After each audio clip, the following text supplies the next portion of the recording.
Hello and welcome back to Precalculus1 section 2.3 on quadratic functions. You worked with quadratics and parabolas before. You factor them in algebra and you multiply the solutions to get the function and maybe some graphing and so on. We are going to put everything you ever learned regarding quadratics into a single lesson, which is now 2.2. And after that, we are going to go in 2.3 to polynomials, which is higher order, cube, 4, 5, and so on. To start with the quadratic, we are going to first remember what we know, which is y equals ax squared plus bx plus c, where a cannot be 0. Can anyone tell me why a cannot be 0? Because of the x squared. Good. Yes. So what would it? So if a is 0, what happens with x squared? Oh, it's 0. Yeah. Anything multiplied by 0 would be 0. So Beautiful. So if it was like a 4 at x, it would be 16. But then times 0 is 0. So those two answers put together come up and say, if a is 0, it kills this term and it becomes a linear equation. It's no longer quadratic, right? So if a is 0, then whatever you plug in for x, it would be 0, so the term would drop and you would not have quadratic anymore. So a is not allowed to be 0. B and C could be 0, right? Some of the basic specs of this would be, we know y equal x squared was a parabola going through the origin 0, 0, and we know that the domain, every function we should always list domain and range. Domain negative infinity to positive infinity, and range 0 included to positive infinity.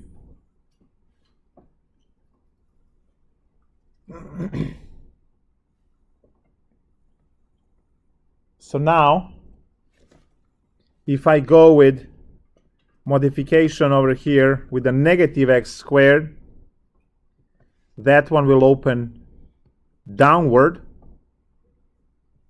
like that. And from here we quickly realize that a plays a very important role in parabola opens up, parabola opens down. So let's write that in blood over here. A larger than 0, parabola will open up. A less than 0, parabola will open down. And obviously we said a is not allowed to be 0. Now, can you tell me what happens as a is 0? A is 0, it turns into straight line, right? I'm going to try something real quick so I can see if we can get a visual for that. So, so this is stuff that you guys have seen before. Now, you might have also seen something that is called the vertex. Vertex is the minimum or the maximum of the parabola. Vertex has coordinates h, k. And vertex can be calculated by h is equal to negative b over 2a, and k can be calculated as f of h. These are considered formulas to calculate the vertex. These are two separate formulas, two separate calculations. So I would like to calculate a vertex for y equal 3x squared plus, let's go with, I don't know, 9x minus 11. If I want to calculate vertex, I calculate age first, and that's going to be negative 9 over 2 times 3. That is negative 3/2. You can also call it negative 1.5, but it's better if you just leave it as a fraction. Now, you will take this negative 3/2 and plug inside for x to compute y. So k is going to be 3 times negative 3/2 squared plus 9 times 3/2 minus 11. So now you have that, and then you compute. That's going to be 3 squared, well, negative 3 squared is 9, times 3 is 27 over 4, plus 27 over 2, minus 11 over 1. Yeah. Shouldn't it be negative 27 over 2? Yes, that's what I said. Please pay attention. Very good. I was just testing everyone, and you won this time. All right, so now we are going to find, these are 4 fractions. We are going to find common denominator, which is 4. So this one gets multiplied by 2, and this one gets multiplied by 4 to give us the common denominator of 4. That's 27 minus 52 minus 44. So that's what? Negative 27, negative 71 over 4. So the vertex is negative 3/2, negative 71 over 4. That will be the vertex.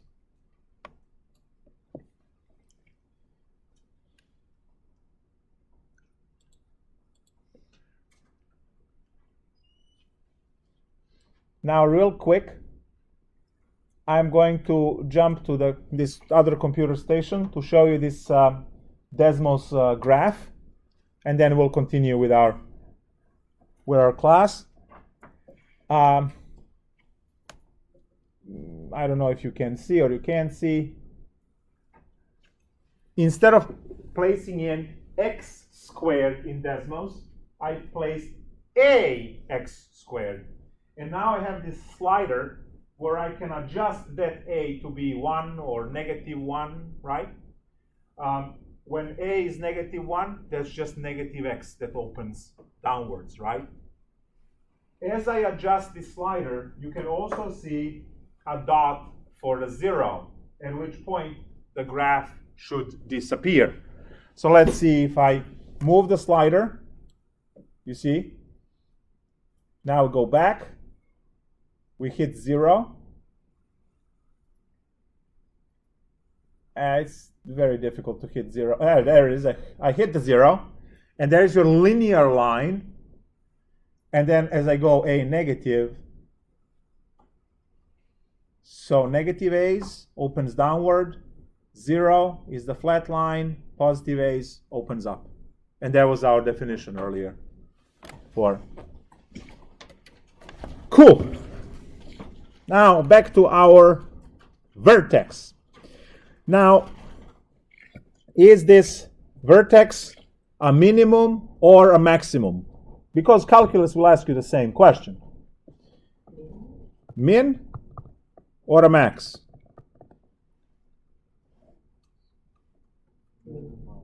Minimum. Why is it minimum? Excellent. A is positive. If A is positive, that means it opens up. And if it opens up, it has a minimum. So it's a minimum. It's a minimum because A is positive, A being positive. Well, let's say A equals 3, which is bigger than 0, which means opens up. This is type of analysis that you will need to know, right? Excellent. Now, we are going to take a look at what they call a standard form for a quadratic function.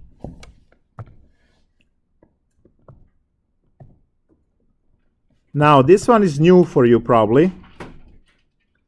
Standard form. And it goes like this. F of x is equal to ax minus h squared plus k. With a not 0. So this is standard form. And we love standard form. We absolutely love standard form because you can read A and you can read the vertex.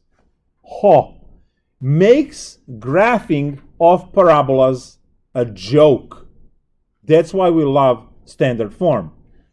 When you have this form that you are used to this, right? You have to do work to graph that, right? You have to do all of this to find vertex. You still see A, right? But when you have the standard form, everything is given to you on a plate, right? And you just pick it up off of the plate. So if the question says graph y equals negative 2 x plus 1 squared plus 3, you should instantly be happy. What do you know regarding A?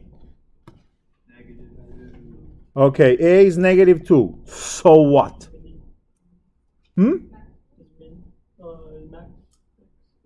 But what do we know when A is less than 0? Opens down. That's all I care. So A immediately tells me that when I graph this thing, it should open down. Just by looking at one number, you know whether it opens up or opens down. That's awesome. And then, what is my vertex HK? Negative 1, comma 3 is correct. Please note that the original formula has minus. My problem over here had plus. That means they're opposites, right? So negative 1, 3. This is positive, positive, so the value in here remains positive. Cool. So how long does it take me to graph this? Answer is pretty much no time. You put xy coordinate system. You find the vertex negative 1, 3. Negative 1, 1, 2, 3. And just put your parabola open down. That's all it is.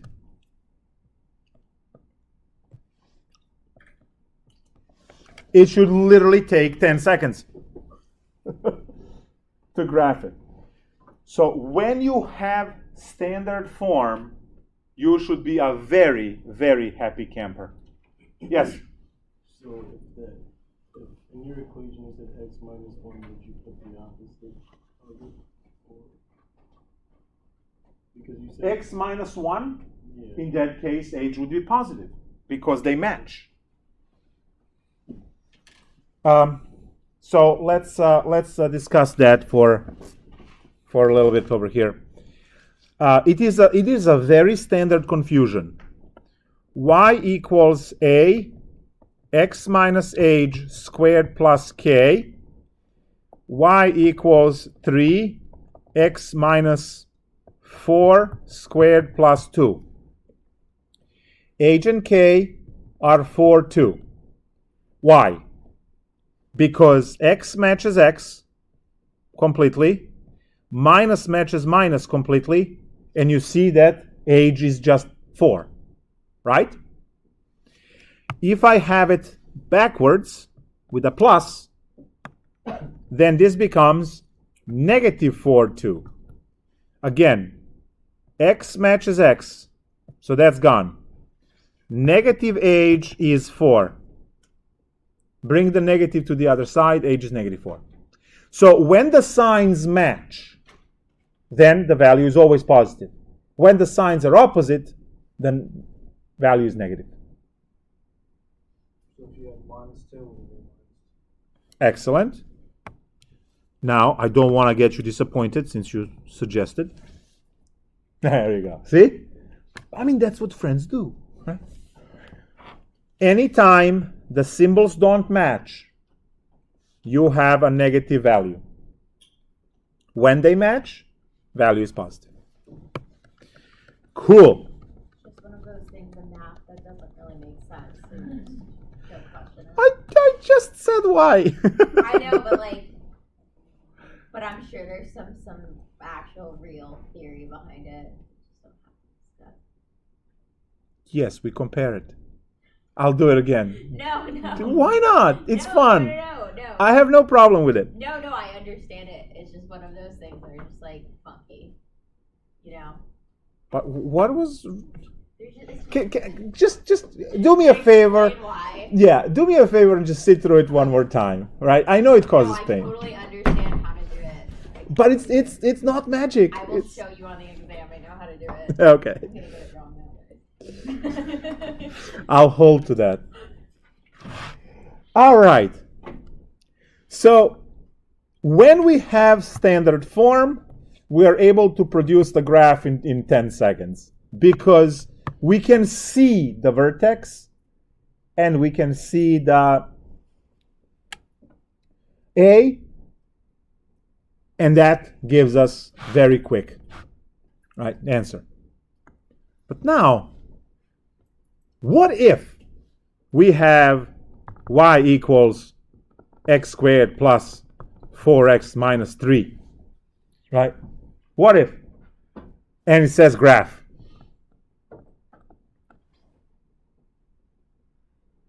Well, we can go and find the vertex, or we can revisit one of your friends from intermediate algebra that you worked so hard to forget. And that is called, it starts with a C. Good luck.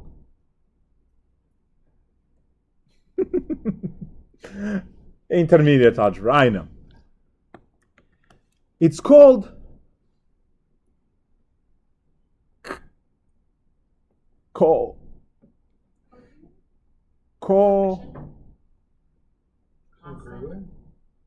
constant congruent quotient, no? Common factor, no? Come on. No, it's not come on. It's not come on. Completing the square. Yes. I know. Oh yeah, it's coming back in Precalc 2 as well. And Calc 2. It never goes away. That one never goes away. Good luck. Completing the square will transform this function into the standard form, and from there, right, you can quickly graph. Or you do the vertex calculation. Whatever, right? Pick your poison. However, when you go into Precalc 2, you do the chapter 9 first, you will have to do sometimes 2 completing the square per problem. So you might as well sit through it now. Which do you suggest is easier? Which would give you the answer? Please consider who you're talking to. It doesn't matter. You pick, and I'm just going to rip through it, right? It is your personal preference, right? Because I'm always going to do completing the square, because completing the square I can do mentally without writing anything down. So that's why I would always pick completing the square. But others would rather do on the side, right? Would rather do the vertex. Fine. I really don't mind either way. The exam will never say use completing the square. Completing the square is something that you know from intermediate algebra, or don't, right? It will be necessary for you in chapter 9 in Precalc 2. I don't have to bother you with completing the square in this semester at all. But the winter is coming, right? I mean, yeah, the winter is here. So, we are going to start now with completing the square.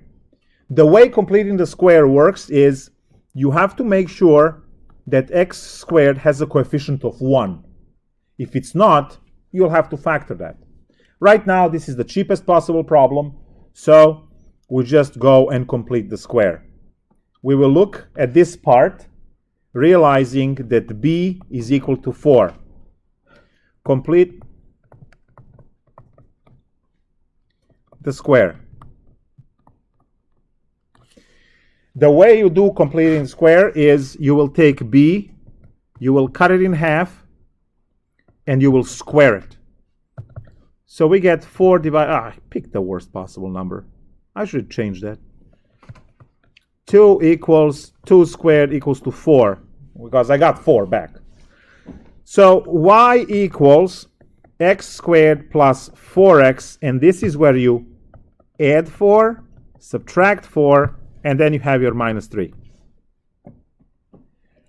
So where did I get that plus minus 4? I got it here. I'm just going to write this 4 as a red 4. Nothing happened, exactly, because I added and subtracted the 4. Now, this plus 4 allows me to complete the square. And the other 4 gets mushed into a 7, and there's my vertex of -2, -7. Like that. You always put the plus first, and then the minus. And then what we did essentially is a plus b squared is a squared plus 2ab plus b squared backwards. So what I have here in the algebra formula is this mess, and then b squared at the end is this 4. And that's why I needed that 4 coming from here.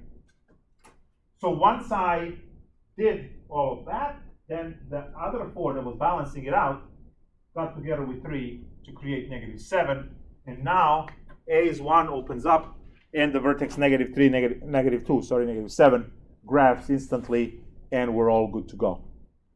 It is very, very, very, very fast calculation. Now clearly, this problem can be made way more annoying. Well, let me finish this. So a equals 1, bigger than 0, means opens up. Vertex is at -2, -7, and the graph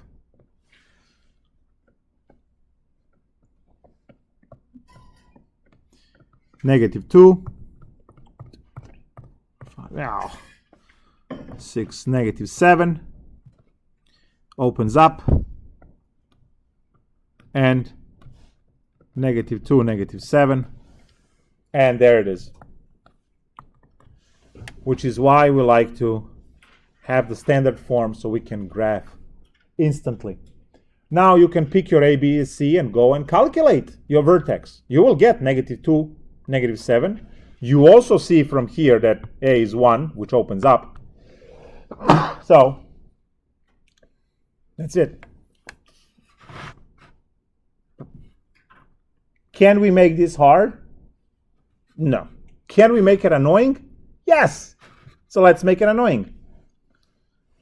Here's probably the most annoying problem you can run into. Y equals 3x squared minus 5x plus whatever, 4.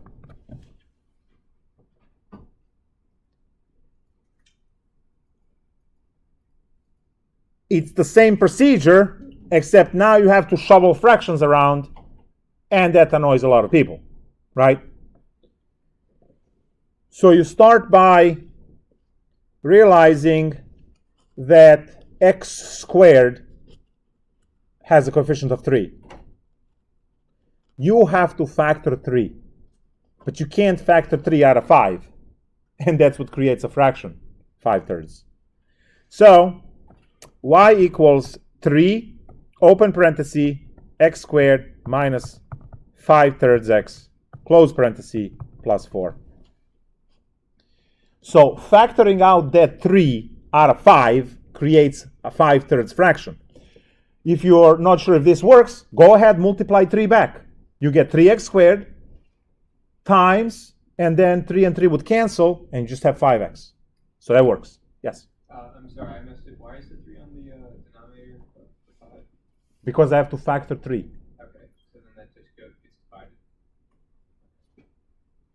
Because the 5 doesn't have a 3, right? If it was a 6, it would just turn into a 2. Because 6 divided by 3 is 2 when you factor, right? But 5 divided by 3 doesn't really work, okay, yeah, no, so it just stays, right? It's 5/3. And as I said, distribute back to check. So you get your 3x squared, and then 3 and 3 cancels, and you get your negative 5x. Cool, except now your b is negative 5/3. And you have to put that into b over 2 squared. Well, half of 5/3 squared is what? Negative 5 over 6 squared, which is 25 over 36. And that number I like to keep red. That's the magic number that we are going to add and subtract. So y equals 3 times x squared minus 5/3 x, and then plus 25 over 36 minus 25 over 36 plus 4.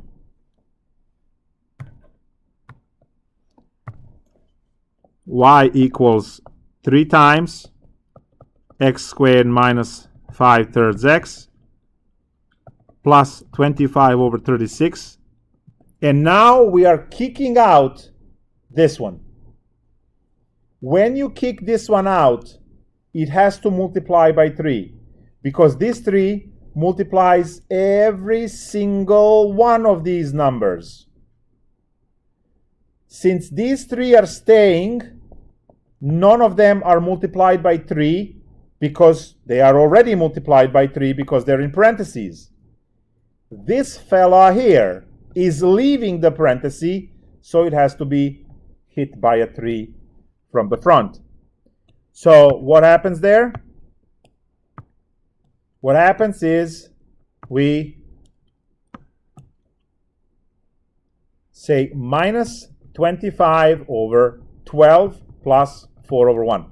Why 12? Because 25 over 36 times 3 over 1 cancel. You get 1 and 12, and it's 25 over 12. So that's fractions. And now, finally, we get to put all of this together 3 times. Now, the way you write the completed square is very specific.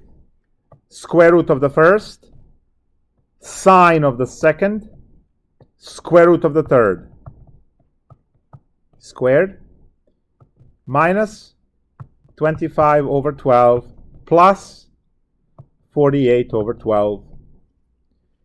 One more time, how did I get this?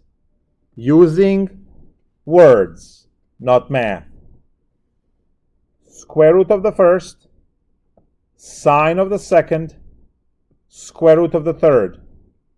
You can write it down. Square root of the first, sine of the second, square root of the third. Obviously, you can rewind the video and watch it. Finally, y equals 3, x minus 5 over 6 squared plus 23 over 12. And this is what it looks like when the problems are annoying. Now, you can't get worse than this, right? You can just get better. You can't get worse than this, you can. Cannot, because this is a fraction everywhere. This is just a mess. Oh, yes. Oh, God.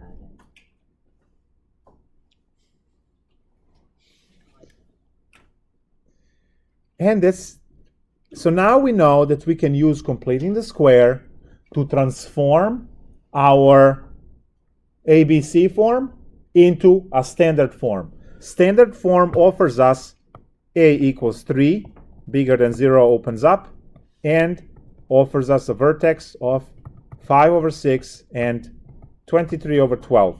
Now, 5 over 6 is almost 1, 23 over 12 is almost 2. So, to draw the quick sketch over here, you will go 1, 1, 2, roughly somewhere there, and then just, go up, and, it doesn't have to be amazing because it's a sketch. Yes? Where did the 48 over 12 come From from? 4 over 1, because I need the common denominator to add two numbers. Okay. So 48 is just times 12 times 12 to get into common denominator, and then 48 minus 25 is 23.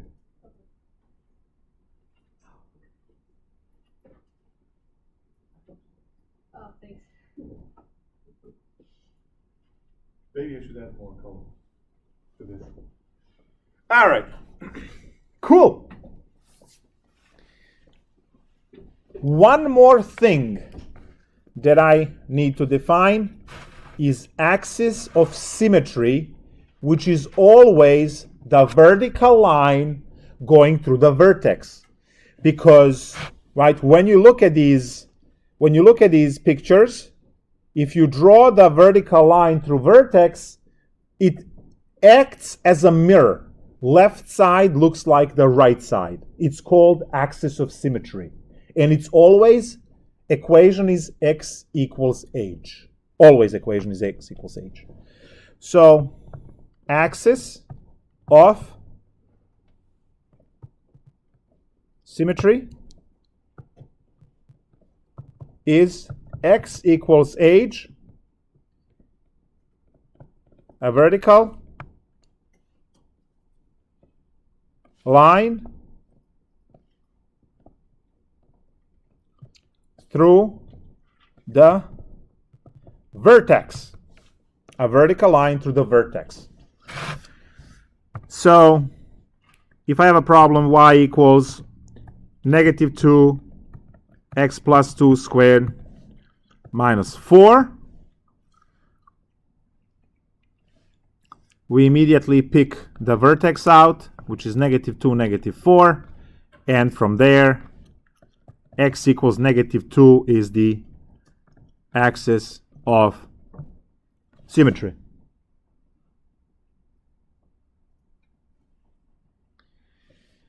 If you are to graph this,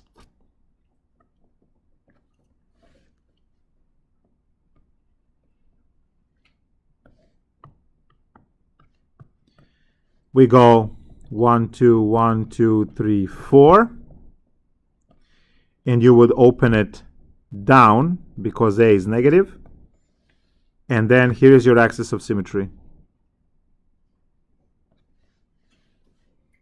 No. Yes. Here, look at the fix.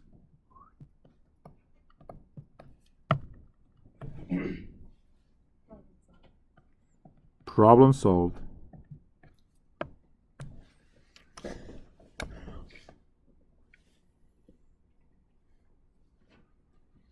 So now we have our axis of symmetry, and that axis of symmetry has equation x equals negative 2. Vertical lines have equations x equals a number. Horizontal lines have equations y equals a number, right?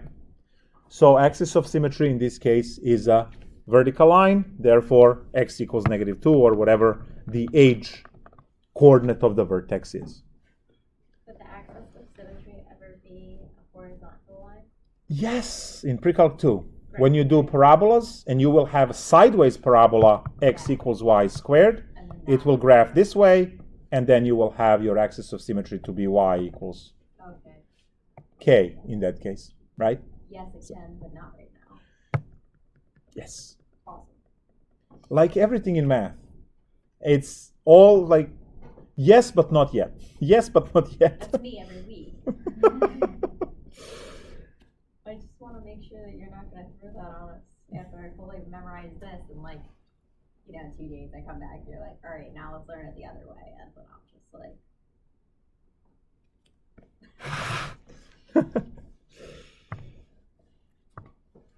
all right. So how about I take a break and you do a problem? Sounds like a good division of labor over here? Awesome. So we need everything. Vertex,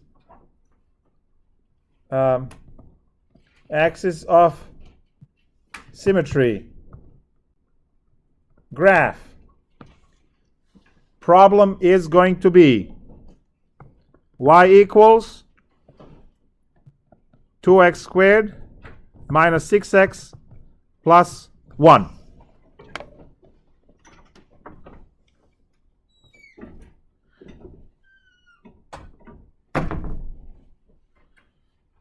All right, no stress. You have 18 seconds. Go. Are you serious? No, I'm never serious. One thing you gotta learn about me.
So I got stuck at this point where you had the. Yeah, the decimals, of course. It's not one. Did I just like dig myself a big hole? Yes. Oh, And then okay. you jumped into it, and now you're trying to crawl out, and it's just Okay. nothing to grab on. Okay. They have to stay, but I'm not sure why you have. Okay, Factor 3.5. 2. So yeah, so it's gonna be 9/4, right? When you square it, it's just gonna be 9/4, Okay. and then So I completely can't. fudged this up. No. 9/4. So this puppy over here is 9/4. Then 9/4 plus and minus, they go right here. Okay. And Let me try that. all right, let's take a look. 18 seconds is up, along with a couple of other minutes with it. So, let's take a look at this. So we have y equals, factor out 2. There we go. X squared minus 3x, leave the plus 1 alone. Don't bother it. Now, we have our 3/2 squared. I did not bother bringing a negative because square is going to kill it.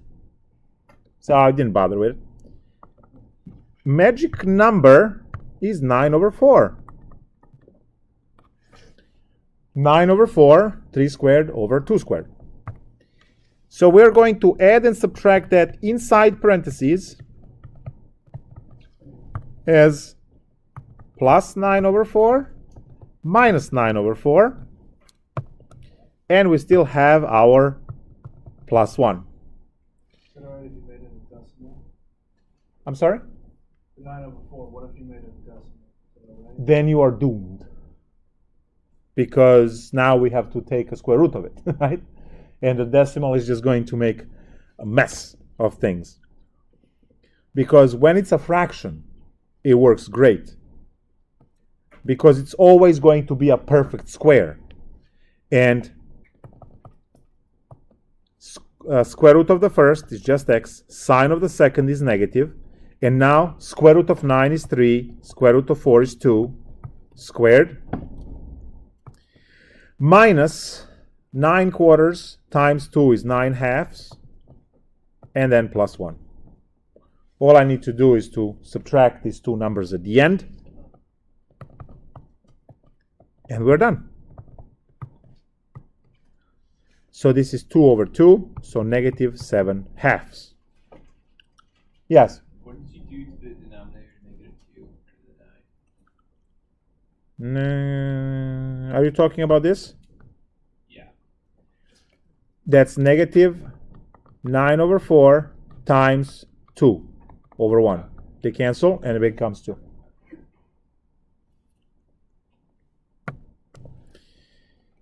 There it is. I got it. A is 2, which is bigger than 0. Opens up.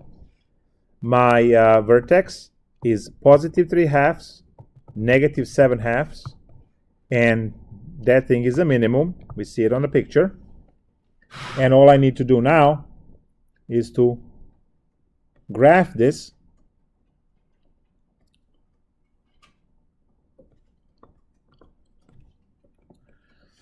Three halves is 1.5, right?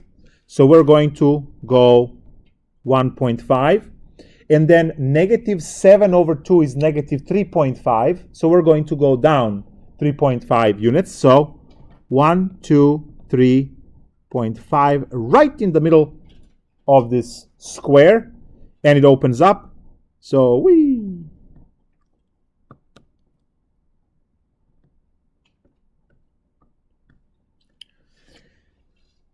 I think we have to talk about one more thing, and yeah, that's it. Oh, axis of symmetry is what? 3/2. X equals 3/2, thank you. Which is,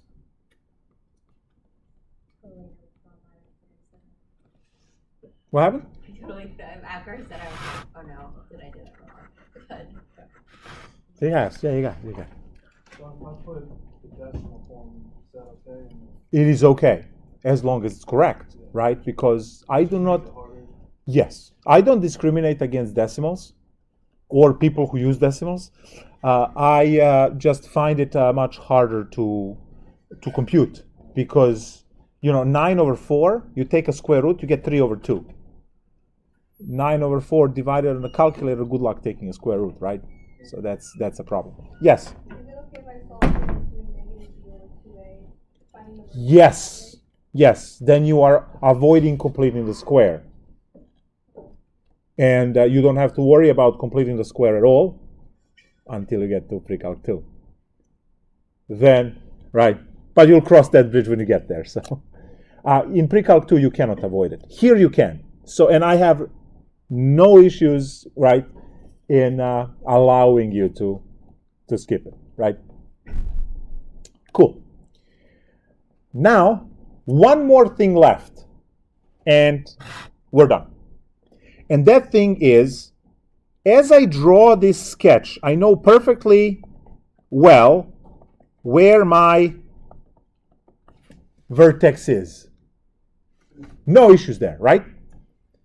The question is, if and when this graph cuts through x-axis, what values does it go through? Right? This is drawn like it's go through 0.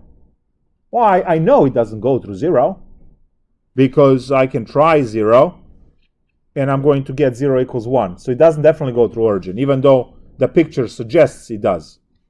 So, can we find our X intercepts, which are also known as roots? Yes? Very good. And use what?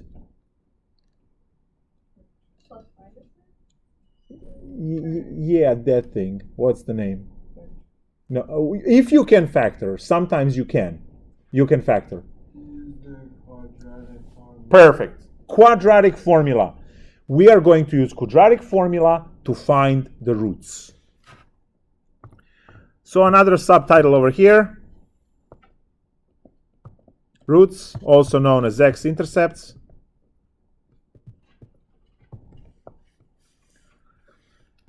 Use quadratic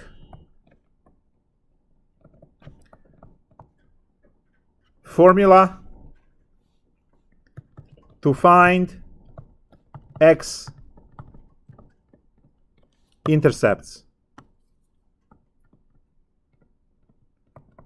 Quadratic formula is x1, 2 is equal to negative b plus minus square root of b squared minus, help me out, 4ac, very good, divided by 2a.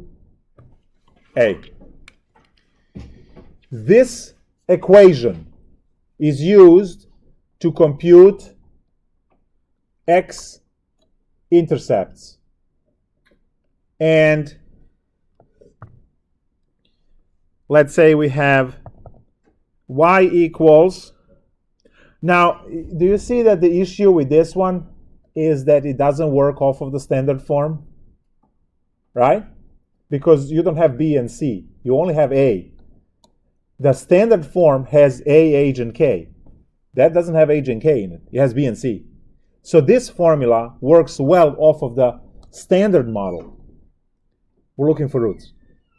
So this formula works well off of the original problem, right? So this a and b and c are from ax squared plus bx plus c. All right. So now, let's say you have your standard form given of 3x minus 1 squared plus 6. What are the roots?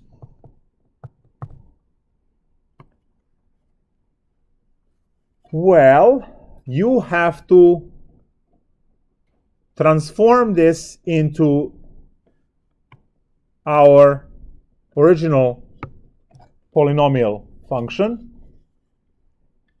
and then read ABC, plug them in the formula, grind through calculations, and then you'll have it. Y equals 3 times, and now you have to square.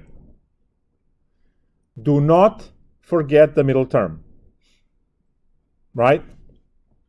X squared minus 2x plus 1 and then plus 6. This 2x over here kills your grade. Make sure that when you do the square, you have that middle term, or multiply it on the side, okay? It's very important. Y equals 3x squared minus 6x plus 9, because 3 plus 6 is 9. A equals 3, B equals negative 6, C equals positive 9, and now we plug these into the equation to find x1, 2 roots of the function. Negative b, that's going to be plus 6, plus minus. Negative 6 squared is 36, minus 4 times 3 times 9, divided by 2 times 3. x1, 2 is equal to 6 plus minus square root of 4 times 9 is 36. Oh, nice. That's 108, right? 3 times 9 is 27. 27, 54, 108. Yep. Divided by 6. What do we already know?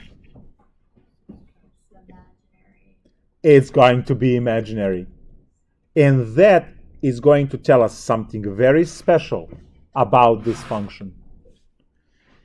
6 plus minus square root of negative. When you do the subtraction over here, you're getting 72 divided by 6, which is further equal to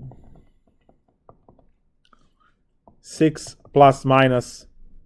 Now, square root over here is going to be negative 1 times 2 times 36, right?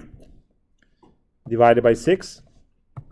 This is going to be 6 plus minus 6 root 2i divided by 6, which is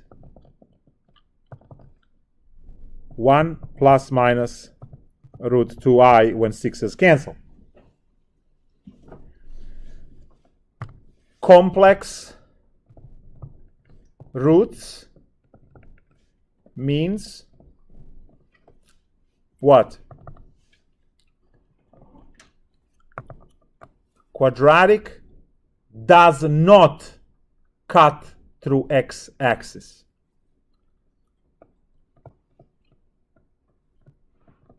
Quadratic function graph does not cut through x-axis. Now we had a positive a, was 3, right? So a is 3 larger than 0, which means opens up. What's my vertex hk?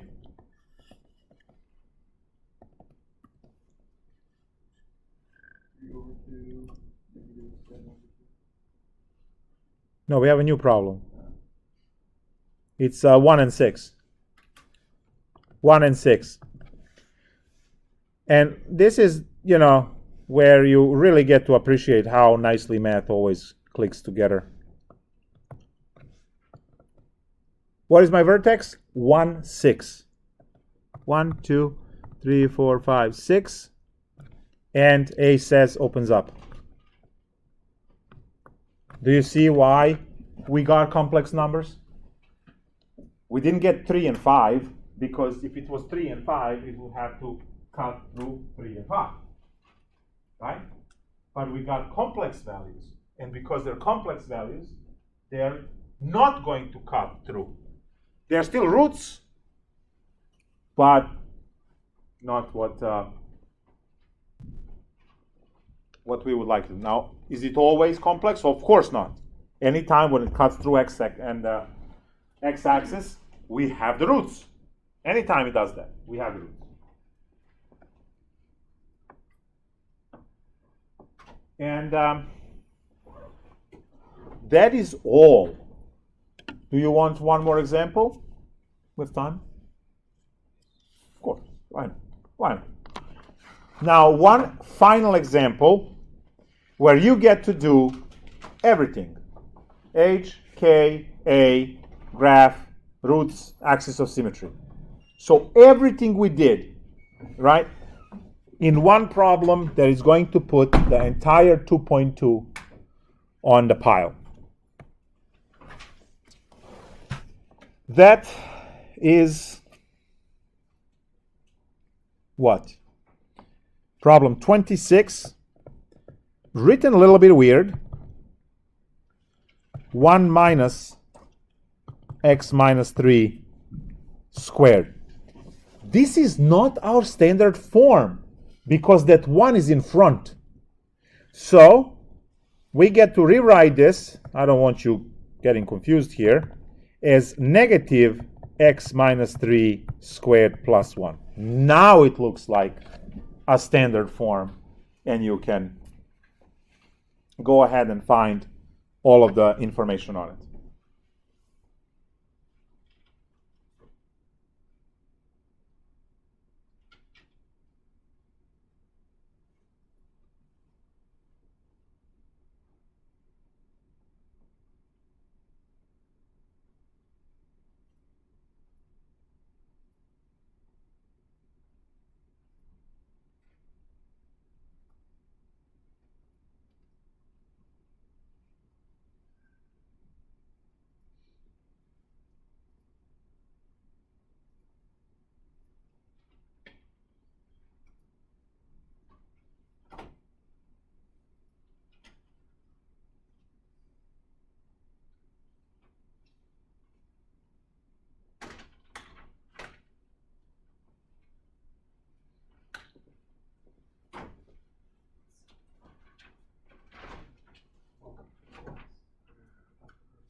would you write where the processing x-axis? Those are X intercepts. So you would, if you are getting something absolutely crazy with square roots and stuff, right? You can actually get the decimal and put the number the best you can. Sometimes it's going to work out to be integer, not always. And when it works out to be a complex number, it's going to be away from the axis, not going through the axis, right? Let's take a look. A is -1, less than 0, opens downwards. Our HK are 3, 1, and that's going to be a maximum because the function opens downwards. Immediately I know that axis of symmetry is x equals 3. All of that info, I didn't even start the problem, right? Now, all I need to do is to find the A, B, and C. Well, I have A already. To get the intercepts, and we're done. Draw the graph. So now I am going to FOIL this. Y equals negative. Then I have x squared minus 6x plus 9. As most of your mistakes are just plain simple forgetting this. That's usually where you lose like 2-3 points out of 10, and the rest you get correct. So FOIL on the side if you're having issues with this. Y equals negative x squared plus 6x minus 9 plus 1. And finally, y equals negative x squared plus 6x minus 8. So now we know A is -1, B is positive 6, and C is negative 8.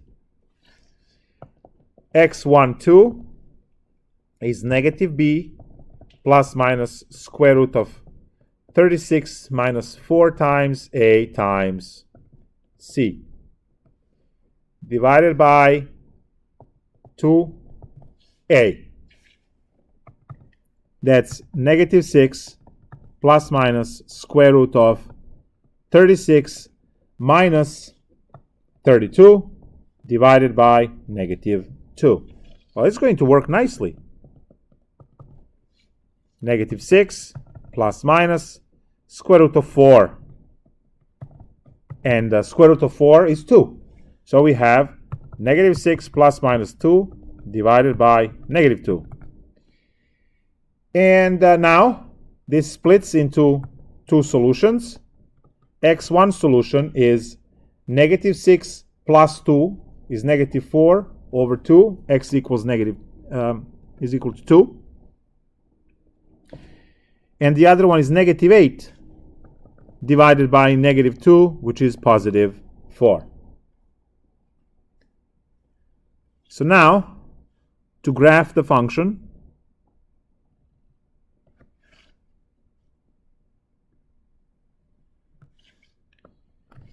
we have a couple of things. First, we have 2 and 4. Oops. 2 and 4. Now, our vertex better have a 3 in it for x. And it does. 3, 1.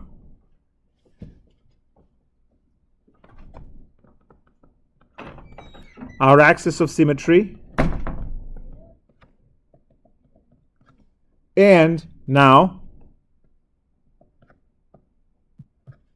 we have better precision in terms of our graph. There is one more point that we can easily calculate, and that is the Y-intercept by setting x equal to 0. That's optional, but it's cool. You can do it.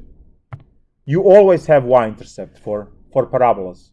You don't have X-intercepts all the time. When it graphs like this, when it graphs like that, your X-intercepts will always be complex numbers. So you don't always have X-intercepts. But you always have a Y-intercept because your domain is always negative infinity to positive infinity. Your Y value has to cut through X-axis, through Y-axis somewhere.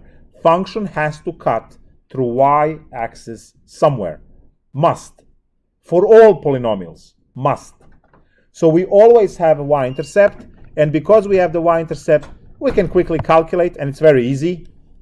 So y-intercept, set x equal to 0, and that is y equals,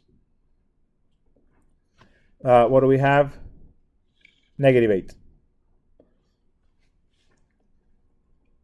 Negative x squared plus 6 x minus 8. So y of 0 is -8. So if I am to continue this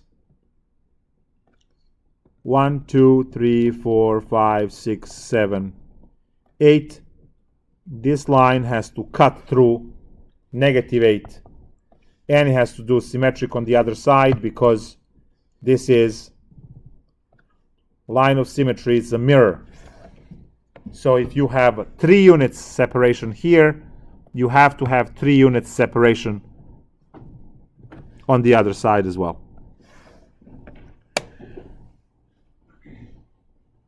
So we can do a good job in graphing these functions now because we have all of this information available to us. Vertex, which is a max. We have X intercepts, Y intercept, the mirror point over there. A opens up, opens down. Completing the square, if you want to bother with it now, that would be great because you'll have less headache later on in Precalc 2 and Calc 2. Your completing the square will be back in Calculus 2 for trigonometric substitution. So that's, and partial fraction decomposition maybe? No. Trig sub is the one that uses completing the square in Calc 2. So it's going to be back. I mean, for those of you going through Calc 2 and so on. Bye. Unless questions? Love being this clear. Do we have homework on this? Of course.